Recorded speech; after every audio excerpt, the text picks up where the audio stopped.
That's why I asked you to repay the debt. The husband who suddenly saddled me with a huge debt and disappeared. No matter how much I tried to contact him, there was no response at all. What am I supposed to do now? There's no way I can pay off such a large debt.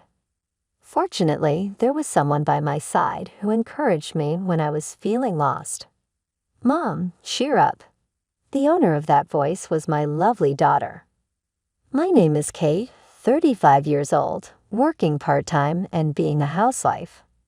My husband's name is Rogan, and we are a family of 3. I met Rogan at a mixer I joined just to make up the numbers. I was nervous, but Rogan proactively spoke to me and lightened up the atmosphere. Before we knew it, we got along well and decided to exchange contact information. From there, as we continued to communicate, a special feeling sprouted between us. It didn't take long for us to start dating. Who would have thought I'd end up in this kind of relationship with someone I met at a mixer? After our first date, I told my older sister Talia about Rogan. Talia burst into laughter and reacted like this. "Really? I never thought you'd choose a boyfriend from a mixer. I assumed you'd date someone from work or something. I've always been the quiet type ever since I can remember. I'm not good at socializing, and even after becoming an adult, I rarely attended gatherings like parties." It's an unexpected twist, right? You went because you were asked as a favor to make up the numbers, right? Exactly. When I showed a photo from my date with Rogan, Talia excitedly remarked, "He's surprisingly handsome." We then briefly updated each other about our lives and decided to part ways for the day. Talia has yet to marry and doesn't seem to have a boyfriend. She apparently enjoys her single life, feeling it's more laid back and comfortable, showing no particular interest in marrying or having a boyfriend. While I can understand such a mindset, my heart is currently set on a future with Rogan. If our relationship progresses smoothly and we are blessed with marriage and children, how wonderful that would be. On my way home after chatting with Talia, a spontaneous smile graced my face. A few years later, I was able to marry Rogan. I vividly remember the moment he proposed. I was overwhelmed with emotion and unable to hold back tears. We moved into a new apartment, marking the start of our married life. Having lived separately before marriage, being with Rogan every day felt surreal, almost dreamlike. Because of our differing work hours, we rarely came home at the same time. Nevertheless, we would dine together, sleep under the same blanket, and above all, cherish the moments we shared. On our days off, we'd either relax at home or go for drives, making the most of our time together. During such everyday moments, a new joy was brought to our lives. We were blessed with a child a few months later. A tiny and adorable girl was born. The emotional impact of her birth is something I believe I'll never forget for the rest of my life. We named our daughter Rhea. Since Rhea's birth, I felt as though I had discovered true happiness. Our parents and relatives were also overjoyed, sending a myriad of congratulatory gifts. Just before giving birth to Rhea, I had resigned from my job to fully dedicate myself to my family. Rogan, always having me in his thoughts, helped with housework and child care even when he was presumably tired. "I'll take care of Rhea so you can rest for a bit." "Thank you truly always." I truly married a wonderful person. Living with Rogan, who treasures us, has been a heartwarming experience. However, a few years later, I would deeply regret marrying Rogan. Several years after Rhea's birth, Rogan suddenly resigned from his job. He began to explain the detailed reasons to me, as I was taken aback by the abrupt news. Apparently, he had been having issues with a new superior at work, which seemed to have taken a toll on his mental well-being. He reached his breaking point and decided to quit. I understand why he left his job, but something bothers me. If it was that tough for him, why hadn't he consulted with me even once? Of course, if a husband faces challenges at work, resigning is one of the options, but right now our family relies on Rogan's salary. He should have discussed such a significant decision with me before acting on it. That was so sudden. Have you already thought about your next job? Yeah, don't worry, I'll figure something out. Rogan's vague response didn't ease my worries. However, it seems the only thing I can do now is trust him. Fortunately, Rogan found a new job relatively quickly. That's a relief. I also considered working, but since Raya is still young, I want to be there for her at home. Is everything okay at the new workplace? Have you settled in? Yeah, somehow. Did something happen? Are you not getting along with your boss or colleagues? I told you I'm fine. Don't worry too much. Look, I'll take care of Raya, so you go and take a bath. Really? Thank you. He seemed different from usual, but I felt that prying further might upset him, so I handed Raya to him and headed to the bath. Then a few days later, Rogan came home looking dejected. As I tried to ask him what had happened, memories of the past flashed through my mind. I recalled the time when he suddenly announced his resignation. Did he quit his job again within such a short period? Sadly, my suspicions seemed to be right. I quit my job. Why? I just couldn't get along with the people there. I couldn't stand being constantly directed by someone much younger than me. I just couldn't bear it anymore. I see. But we'll get through this. We'll find another job. I'll help in any way I can, I offered. Suddenly, Rogan's expression changed, and he raised his voice at me. Hey, what's with that look? You don't like that I quit. You're able to eat because I work. You just stay at home, and you're acting all high and mighty. After saying that, he threw his bag onto the living room table. What's gotten into you all of a sudden? Shut up, just be quiet.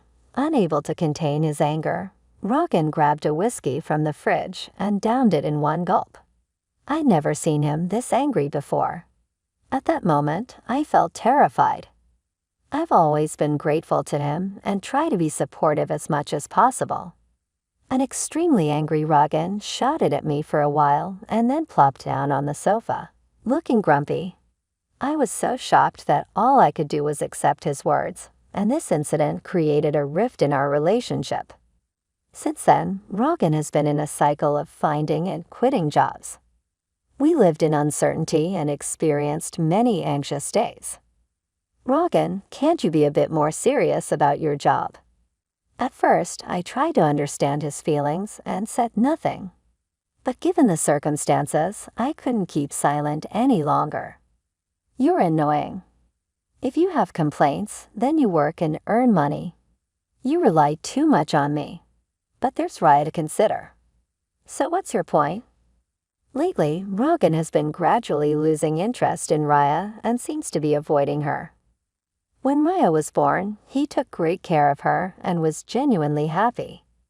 Observing Rogan now, he felt like a completely different person. No matter how much I pleaded, Rogan showed no interest in continuing his work. Eventually, I decided to entrust Raya to Talia and started working on my own.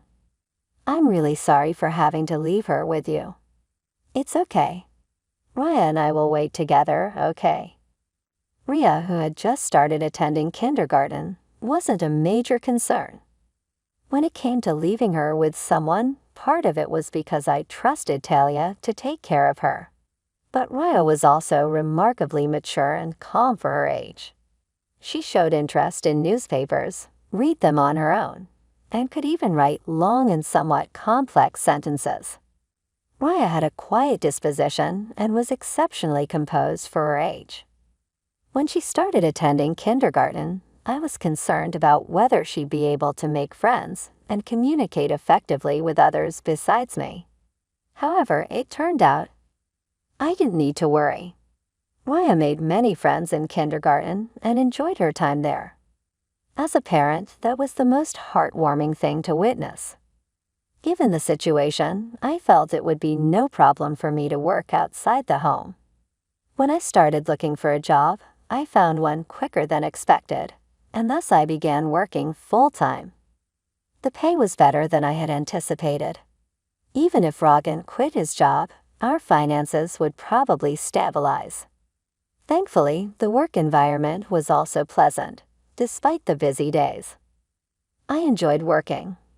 A few years after I began working, Rogan finally found a stable job. He might have finally found a workplace that satisfied him. Upon learning this, I felt a profound sense of relief. Rogan's demeanor started to brighten over time, and he seemed to return to the man I knew in the early days of our marriage. He became considerate of the challenges I faced juggling work and family, often asking, "Has it been tough? Aren't you tired?" I was a bit taken aback by this transformation. Perhaps job stability had given Rogan peace of mind. Raya was growing up healthily, and Rogan started acting like a caring father to her once again. Seeing Raya play joyfully with Rogan always warmed my heart. Still, the thought of returning to the way things were before made me anxious about leaving my job. Therefore, I continued to rely on Talia for childcare. "How's Raya? Is she looking well?" "Don't worry, she's playing happily." If Raya is doing well, I can be at ease. I'd probably continue to depend on Talia. I had been considering treating Talia to something she liked as a token of my appreciation. Several years went by, and Raya was now in the 3rd grade of elementary school. She attended school every day with great enthusiasm. The family's bond was just like before, harmonious and loving. I wondered what had caused the previous rift between Rogan and me. Our home life felt so stable, almost as if the past problems had been forgotten. Then one day, Rogan made a suggestion. "Ever think about getting a new car?" "A new car?" "Yeah, our current car is good, but I think it's reaching the end of its life. It's becoming a hassle to maintain." Indeed, the car we were using had been purchased quite a while ago. Over the years, issues increased, and the repair costs started to pile up. "You might be right. Maybe we should consider a new car." "Yes, I knew you'd agree. By the way, I've already got some catalogs ready." I didn't expect him to be this eager about replacing the car. I was a bit surprised, but we started looking through the catalogs together. "Rhea, come here. Which car do you want to ride in? Let's decide together." He called Raya over, and the 3 of us enjoyed flipping through the car catalogs together. However, I couldn't have imagined that this day would mark the beginning of an unexpected turn of events. A few months later, the new car that the 3 of us chose was delivered. The car we bought was a brand new model, costing over $155,000. The loan was under my name. Generally, people would expect Rogan's name on the loan, but considering his unstable work history, we were concerned about being rejected. I was determined to work even harder from now on and pay off the loan. I was sure Rogan felt the same way. That's what I believed. But my hopes were shattered in an instant. Rogan stopped coming home. He disappeared along with the newly purchased car. Could it be that Rogan got involved in some kind of trouble? What should I do? At that moment, my cell phone rang. The call was from Rogan. "Hello, Rogan, what are you doing? Where are you now?" Out of concern, my voice raised unintentionally. "Hey, calm down. But you disappeared all of a sudden, and the new car is gone. What happened? Did you get caught up in some trouble?" I tried to convey how I had worried every day until then, but Rogan laughed at my concerns and said something unbelievable. "Actually, I found a new lover. She's more important to me than you." What do you mean?" "Let me be clear. I've fallen in love with someone else. I've already taken care of the divorce notice. I'd appreciate it if you stopped getting involved." "Wait, divorce? I can't believe this." I was shocked by the mention of a divorce notice. However, I remembered a discussion we had during a big fight a while ago. Submitting the application to the court means that both parties agree to the divorce. I deeply regretted letting my emotions take control at that time.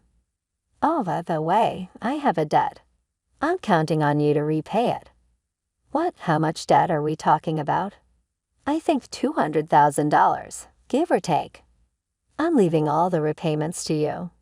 With those words, Rogan abruptly hung up the phone. I never thought something like this would happen to me. Were all of his kind smiles in the past just lies? As these thoughts crossed my mind, I could feel the strength drain from my body. Mom, what happened? As I slumped to the floor, Raya rushed over, looking concerned. It's okay, honey, thank you. I tried to put on a brave face, but inside I was filled with anxiety. How will I manage our life now with such a massive debt looming over us? The thought of the $200,000 made me feel suffocated. On top of that, there was still the car loan to think about. In a state of panic, I thought to check my bank balance. I searched the closet, drawers, kitchen, bedroom, everywhere. My ATM card was nowhere to be found. Frantically, I launched my bank app on my smartphone. To my horror, the account balance had significantly decreased. Of course, I had no memory of withdrawing such an amount. Rogan was the only suspect. I tried to contact him, but of course, there was no response from Rogan. It's all over. With my mind going blank, I thought I should focus on earning money. I decided to keep this a secret from Talia to avoid unnecessary worry. Of course, I also kept it from young Rhea. A few weeks after Rogan disappeared, I lost consciousness at work. When I came to, I found myself lying in a hospital bed. Where am I? Kate, are you awake, sis? Talia, with a shaken expression, entered the room with Raya standing beside her. It seemed I had fainted due to extreme stress. I was also told that I needed to be hospitalized for several days for detailed examinations. Hospitalized? What should I do after you're discharged? Let's talk about Rogan. Raya told me everything. Raya told you? Did you know, actually, I overheard Dad's phone call. I was surprised to find out that Raya knew the truth. When it was time for my discharge, I felt down a bit, for Talia might point out that I wasn't supposed to let her know about it. Then the next day, various tests were conducted. The results revealed that my poor health was due to cancer. Fortunately, it was still in the early stages and there was hope for recovery through surgery. Although the surgery went well and I was discharged, returning to work immediately seemed impossible. I had no savings and medical bills were piling up. During these challenging times, Talia and Raya became my pillars of support. When Raya explained the situation with Rogan and my current state to Talia was even more furious than I had anticipated. Talia tried to locate Rogan with a plan to make him repay the debt and medical bills, but his whereabouts remained unknown. We don't have any leads on Rogan's current location. What do we do? It was then that Talia came up with a suggestion. The car that's under your name, Rogan has it, right? How about we try to get it back? Is that really possible? I asked in surprise. Talia shared more information. Actually, I found out where Rogan is currently working. Surprisingly, Rogan seemed to be working for a different company inside the building where Talia works. Though Talia usually opts for remote work, she occasionally visits the office and has reportedly seen him there. Knowing this, we can move forward with our plan. Then let's go to Rogan's place right away. I was eager to confront Rogan immediately. If we don't take action soon, he might disappear again. However, Talia stopped me. Don't rush, we need a solid plan, not just a hasty approach. Raya and I have come up with a good idea. That's right, a plan. Both of them exchanged smiles. I couldn't grasp the profound implications behind their demeanor. Watching them silently, Raya beamed and reassured me, saying, "Don't worry, everything's set up." What kind of scheme had they hatched? They didn't provide the specifics, but everything became clear a month later while at Talia's house. There was a sudden incoming call. Checking the caller ID, it was from Rogan. I initially ignored the call, but it kept coming in repeatedly. Something must have happened. Gathering my courage, I answered, and Rogan pleaded in a frantic voice. "Hey, help me out, please. I'll explain everything later. Just get here now. I'm about to be arrested." Rogan shared his current location and quickly ended the call. Having overheard the conversation, Talia and Raya finally revealed the turn of events. Actually, we reported the car as stolen, and the idea that was Raya impressive, right? Raya blushed and looked down, filled with gratitude. I expressed my thanks to the two of them and hurried to the place where Rogan was waiting.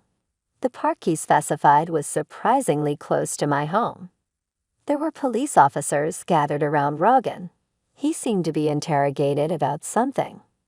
We hurriedly approached Rogan's vicinity.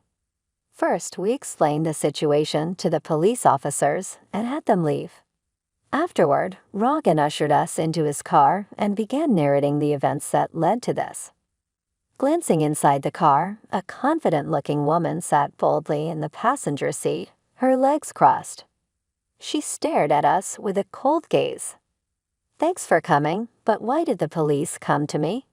He had been surrounded and questioned by the police, yet he didn't hear anything they said. I was so dumbfounded that I couldn't find words. Because I reported the car as stolen. After all, that car is mine. What, we're divorced, so we have no current ties. Thus, the current situation paints a picture of Rogan as unauthorized using another person's car. Reporting it stolen was the natural course of action.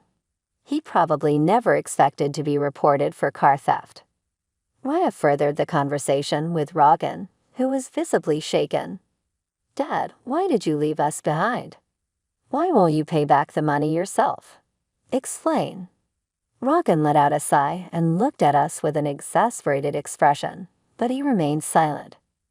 "If you're just going to remain silent, I'll report it to the police.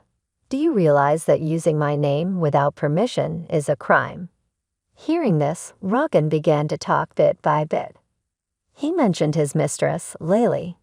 Apparently, she recently joined the company where Rogan works.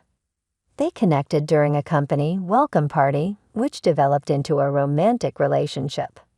Shockingly, about 3 months ago, he found out she was pregnant. Looking at Lily's stomach, it was evident that she was expecting. So he chose her over us and left. That's a bad way to phrase it, isn't it? But the fact remains, you left, right? Talia suddenly interjected, and Rogan seemed taken aback. Ignoring his surprised expression, Talia continued her line of questioning. She began to lash out at Rogan, criticizing his past actions, his irresponsible behavior towards the family, constantly changing jobs, and his quick temper, often resulting in him raising his voice in anger. Rogan, deep in thought or perhaps just tuning her out, bowed his head and remained silent. Lily's face contorted in evident irritation. At this, she continued to press him about the reason for the $200,000 debt, but he stayed mute. Then, seemingly unable to hold back any longer, Lily revealed a shocking truth. He borrowed money in his wife's name for me, gifting me a lot of luxury branded items. I was truly lucky, a debt of $200,000 due to gifts for Lily. What on earth did he buy from her? From her story, it can be inferred that he purchased several expensive luxury items. It's hard to believe, but what was more curious was how easily Lily revealed the reason for Rogan's debt. If they were in cahoots, revealing such information would put them at a disadvantage. While contemplating this, Raya posed a question to Lily. "Your belly's pretty big. Is it a baby? What are you due?" "In about 3 months, I guess," Lily replied. Giving birth in 3 months. That calculation didn't seem right, considering she was supposedly impregnated 3 months ago. Shouldn't there be more time? Talia, too, seemed to notice this inconsistency and pressed Lily further. Is that baby really Rogan's? Isn't it odd for the baby to be due in 3 months? Whose child is it? Talia voiced her suspicions directly. Although surprised, Lily didn't seem intent on hiding anything. Actually, the child isn't Rogan's. I thought about keeping it a secret, but I figured it'd be a hassle to get further involved with him, so I'll just spill the beans. Is that why you were honest about the debt too? Yeah, there's no point being with Rogan anymore after all, she said with a mocking expression. The atmosphere was heavy and hellish. I wanted to get away from here right now. Meanwhile, Rogan stared intently at Lily with an incredulous expression. Hey, what are you talking about? This is a joke, right? Why would it be a joke? I mean exactly what I said. The tension increased, making the atmosphere even more stifling. Amidst this, Talia took charge of the situation. Anyway, I'll call the police. Huh? What are you talking about? I couldn't care less about you too, but remember, borrowing money under Kate's name is a criminal act. Plus, using the car without permission is also a crime, especially since Rogan and Kate are complete strangers. Talia instructed me to contact the police. Rogan and Lily were frantically trying to talk their way out of the situation. However, I ignored their pleas and made the call. After a while, I could hear the sirens approaching. This should make them face the consequences. The issues regarding the debt and the car should be on their way to resolution. I felt a huge relief finally. Things were sorted out. In the end, Rogan and Lily faced legal action. They didn't end up in prison, but they had to shoulder responsibilities such as compensation payments, repaying the debt, and child support on several occasions. They tried to reduce the payments through lawyers, but a secret recording that Raya had made was used as evidence, so their requests were denied. The reason why Raya had made the recording was because of a scene from a TV show she had watched with Talia. While I thought she was really quick-witted, I couldn't help but wonder what kind of shows Talia had shown Raya. After all that, Raya and I now live with Talia. Raya didn't face any issues commuting to school, since the distance from our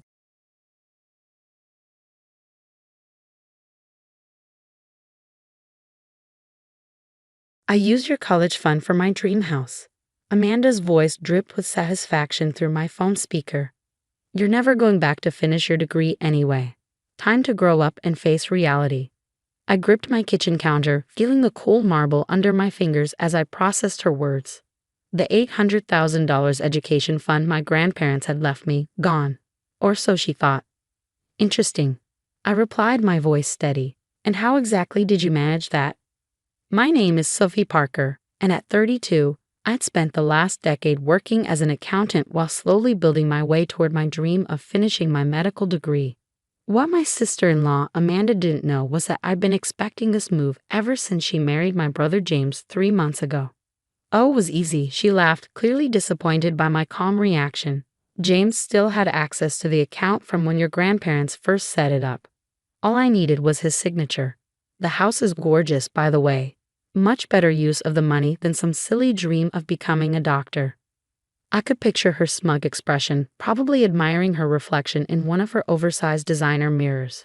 Amanda had swept into our lives like a hurricane 6 months ago, convincing my brother she was his soulmate after just 2 weeks of dating. I'd seen right through her act, but James was too enchanted to listen. Well, thanks for letting me know, I said, opening my laptop. I hope you enjoy the house. That's it. Amanda's voice rose with frustration. No crying. No begging. Come on, Sophie, where's the drama? I ended the call without responding and pulled up my email. There it was, the confirmation I'd been waiting for from my attorney. The transfer Amanda and James had attempted had been blocked. The funds already moved to a new, secure account 2 weeks ago. My grandmother had always said, trust your instincts, but verify your accounts. She'd built her own accounting firm from nothing, teaching me everything she knew about protecting assets before she passed. When Amanda started asking suspiciously detailed questions about my college fund at Sunday dinners, I knew it was time to put those lessons to use. I dialed my attorney's number, my hand steady despite the anger still simmering beneath the surface. "Hi, Linda. I just got the call we were expecting. Has everything been documented?" "Every attempt they made to access the account has been recorded," Linda confirmed. "The timestamps, the forged documents, everything. Your brother's signature appears to have been coerced. Do you want to proceed with pressing charges?" I thought about James, my sweet but naive older brother. He'd always protected me growing up, standing up to bullies and helping me through our parents' messy divorce.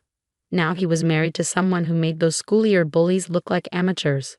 "Not yet," I replied. "Let's wait for them to realize the transfer failed. I want to see what Amanda does next." After hanging up, I walked to my home office and opened the bottom drawer of my filing cabinet. Inside was a thick folder labeled Grandma's Letters. I pulled out the most recent one, written just weeks before she passed away 2 years ago. "My dearest Sophie," it read, "I'm leaving you this money because I believed in your dream. Medicine isn't just a career for you, it's a calling. Don't let anyone tell you it's too late or too hard. And most importantly, don't let anyone take this opportunity from you. You're smarter than they think. Love, Grandma." I traced her signature with my finger, remembering how she taught me to analyze handwriting patterns when I was just 12. That knowledge had helped me spot the inconsistencies in James's signature on the transfer documents Amanda had submitted. My phone buzzed again. A text from James. "Hey sis, Amanda's really excited about the house we're buying. I know the money was for your school, but you've got a good job already. Family should help family, right?" I felt a familiar ache in my chest.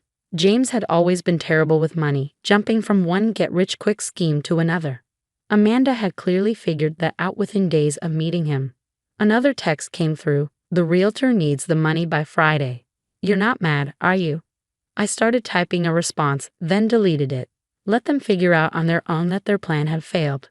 Sometimes silence was the best reply. My computer pinged with an email notification. The medical school admissions office confirming my interview for next week. I'd already been quietly completing prerequisites at night while working full-time. The money from my grandparents wasn't just sitting in an account. It was an investment in my future, one I've been carefully planning for years. I opened my blinds, looking out at the city skyline as the sun set. Amanda thought she had won. That she'd crushed my dreams with a few forged signatures and a smug phone call. She had no idea that she'd just walked into a trap of her own making. My grandmother's words echoed in my head. Sometimes the best revenge is letting people think they've beaten you, right up until the moment they realize they've beaten themselves. Friday was only 3 days away. I wondered what excuse Amanda would give the realtor when the money didn't appear in her account. More importantly, I wondered how she would explain to James why she tried to steal from his sister. I picked up my phone and texted Linda, "Send me everything you've documented. I want to be ready when this all falls apart." Then I turned back to my medical school application, a small smile playing at my lips. Amanda thought she was destroying my dream. Instead, she was about to learn a valuable lesson about underestimating the quiet ones in the family. Friday morning arrived with a storm of text messages from Amanda. "The bank says the transfer failed. What did you do? You think you're so clever, don't you? James is devastated. How could you do this to your own brother?" I sipped my coffee, reviewing the documented evidence Linda had sent over. Everything was there. Amanda's multiple attempts to access the account, the forged signatures, even recordings of her calls to the bank where she tried to impersonate me. My phone rang. James. "Sophie, we need to talk." His voice was tight with anxiety. "Amanda says there's some kind of problem with the transfer." "There is," I replied calmly. "Would you like to know what really happened, or do you want to keep pretending your wife didn't just try to steal my education fund?" Silence on the other end. "Then it wasn't stealing. I signed the papers. We're family." "Did you actually sign them, James? Or did Amanda forge your signature after showing you different documents?" More silence. I could almost hear the pieces clicking into place in his mind. "Come over," he said finally. "Please, I need to understand what's going on." An hour later, I sat in the living room, my laptop open to display the evidence. Amanda paced behind the couch, her designer heels clicking against the hardwood floors she'd insisted they install last month. "As you can see, I explained, pulling up the forged documents. These signatures don't match your usual handwriting, James. The bank's fraud department spotted it immediately. You had no right to move that money. Amanda burst out. It was just sitting there while you play pretend about medical school. We needed it. Needed it? I raised an eyebrow. For what? A 5-bedroom house you can't afford? More designer clothes? Or was it to cover the gambling debts you've been hiding from James? Her face went pale. James turned to stare at her. What gambling debts? I pulled up another document, a credit report Linda had obtained during our investigation. Your wife has been busy, James. 3 maxed out credit cards, 2 personal loans, and regular withdrawals at the Golden Palace Casino. Did you wonder why she was so interested in accessing my college fund? Amanda's composure cracked. You had no right to look into my finances. Actually, I had every right. You tried to steal my money. Did you really think I wouldn't protect myself? That I wouldn't notice when you started asking questions about my account details? James sat heavily on the couch, his face ashen. Amanda, is this true? The gambling. It's not what you think, she stammered. I had a system. I was going to win it all back. The house was going to fix everything. We could have remortgaged it when we needed to. I watched my brother's world crumble around him. Part of me wanted to comfort him, but he needed to see the truth for himself. How much? He asked quietly. What? How much do you owe? Amanda's silence was damning. Over $200,000, I answered for her. And that's just what we've been able to trace. James put his head in his hands. I could see his shoulders shaking. Get out, he whispered. Baby, please, Amanda started. Get out. James roared, standing up. You tried to steal from my sister. You forged my signature. You've been gambling away our savings. Get out. Amanda grabbed her purse, mascara running down her face. Fine, but don't think this is over.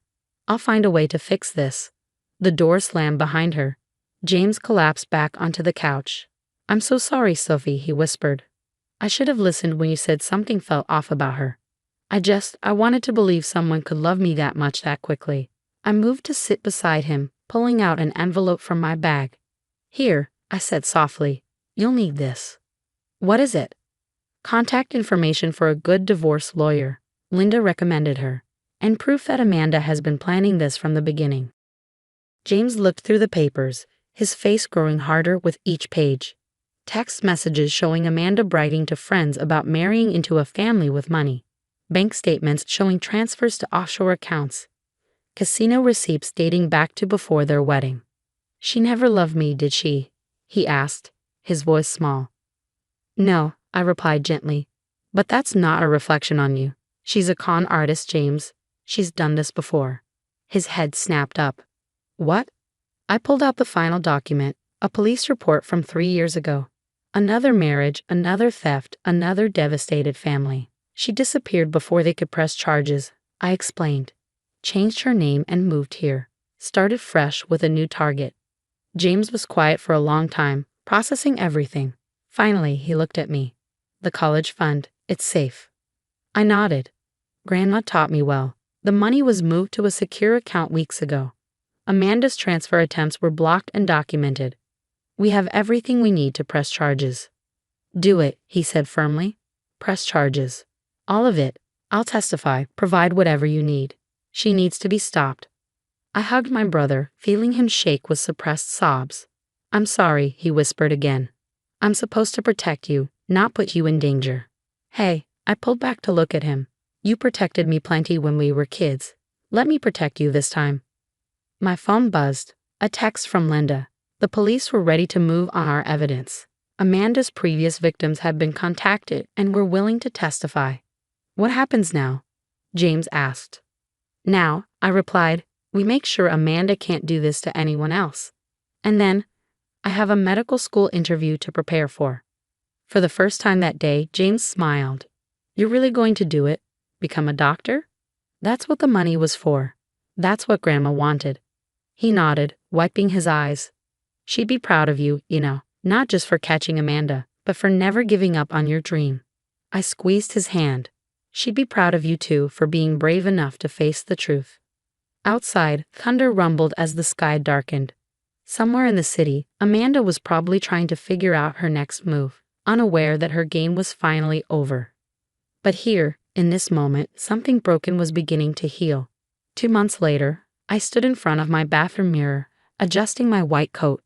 My medical school interview had gone perfectly, just as my preparation with the secured funds had allowed. But today wasn't about my future as a doctor. Today was about justice. Ready? James asked from the doorway. He looked better now, the shadows under his eyes finally fading. The divorce papers had been filed the day after Amanda's schemes came to light. Ready, I confirmed, grabbing my bag. The courthouse was packed, but not just with us. 3 other families were there, Amanda's previous victims. She used different names each time. Amanda Wilson, Amy Walker, Anna Wells. But her strategy had always been the same. Marry quickly, locate assets, forge documents, drain accounts. You don't have to do this, I told James as we took our seats. Linda can present the evidence without your testimony. He shook his head. No, I need to face her. We all do. Amanda was led in by officers, her designer clothes replaced by generic court attire. She'd been arrested at the airport 3 weeks ago, attempting to flee with a fake passport. The smug smile I remembered from her phone call was gone, replaced by a look of desperate calculation. Her eyes widened when she saw the other families. This wasn't part of her plan. The proceedings moved quickly. Linda presented our evidence methodically, the forged signatures, the gambling debts, the pattern of fraud across multiple states. Each family stood to testify, sharing nearly identical stories of trust betrayed and lives nearly ruined. When it was James's turn, his voice was steady. She made me believe I'd found true love, he said. Instead, I nearly helped her steal my sister's future. The money she tried to take wasn't just cash in an account. It was a grandmother's legacy, a dream of becoming a doctor, a future of helping others. Amanda doesn't just steal money, she steals hope. I squeezed his hand as he returned to his seat. Finally, it was my turn. Unlike Amanda's other victims, I was fortunate. I began. My grandmother taught me to protect myself, to trust my instincts, to document everything. The money she left me wasn't just for education. It was a lesson in standing up for what's right. Today isn't about revenge. It's about making sure Amanda can't destroy any more families. The judge's verdict was decisive. Guilty on all counts. 5 years in prison, restitution to all victims, no possibility of early release. You think this changes anything? Amanda spat as they led her away. You're still just playing at being a doctor. You'll fail and I'll be out before you finish your first year. I smiled, thinking of my grandmother's words about letting people think they've won. Actually, I replied calmly, I start medical school next month. Your attempt to steal my dream just motivated me to work harder. So thank you, Amanda. You taught me that sometimes the best revenge is succeeding despite those who tried to stop you. Outside the courthouse, James turned to me. I found her ring, he said. The engagement ring I spent 3 months' salary on. It's fake, just like everything else about her. Sell it, I suggested. Use the money to start fresh. He shook his head, pulling out the ring. No, I want you to have it. Sell it and add it to your school fund. Turn one more piece of her lies into something good. That evening, I sat in my office, looking at my grandmother's photo. The acceptance letter from medical school lay on my desk, along with the latest statement from my secured education fund. My phone buzzed, a text from James. Thank you for never giving up on me, even when I couldn't see the truth. I smiled, thinking about how different things could have been if I hadn't listened to my grandmother's lessons about protecting myself. Amanda had thought she was taking advantage of a naive dreamer, too busy studying to notice her schemes. Instead, she'd encountered someone prepared, protected, and unwilling to let anyone steal her future. I picked up my white coat, running my fingers over the embroidered name. Sophie Parker, medical student. Sometimes the best victories aren't just about keeping what's yours. They're about showing others that it's never too late to stand up for yourself, to pursue your dreams, to trust your instincts. And as for Amanda, she'd have 5 years to think about the fact that the quiet one she'd underestimated was now on her way to becoming Dr. Parker, while she sat in a cell, her own dreams of easy money finally permanently out of reach.